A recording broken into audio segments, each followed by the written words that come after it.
waaw frère xadis bi yonent bi sallallahu alayhi wasallam daf siy jàngale lu am solo ndax bari na ci nit yi yoo xamante ni dañoo yaakaar ni koor kat mooy bañ a lekk bañ a naan yonent bi li mu jàngale kat uute na ak loolu ndax kat nit ki lépp loo xamante ne ay cër lañ ci moom rek dafa war a woor moo tax nit ki bëccëgu koor su ñëwee dafa war a contrôler boppam wala yar boppam ngir mën a continuer ak attitude boobu noonu mooy lan buy wax mu wax lu baax wala mu noppi comme ni ko yonent bi sallallahu alayhi wasallam digale buy déglu kat muy déglu li nga xamante ni mooy jëriñ wala mu bañ ko def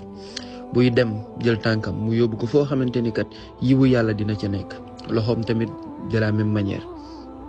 moo tax yonent bi sallallahu alayhi wasallam wax ni ki nga xamante ni kat moom moo woor te woor gi mu woor terewu ko wax lu dul dëgg terewu ko jëw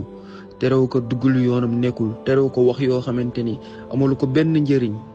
kooku kat koor gi muy woor mook zéro moo yem ndax kat kooku mënoon na continuer lekkam rek mënoon na continuer naanam ndax kooku moom li mu def moom moo ko tuddee koor waaye da yonent bi lu mu jàngale kooku mën nañ ñi dafa xiifal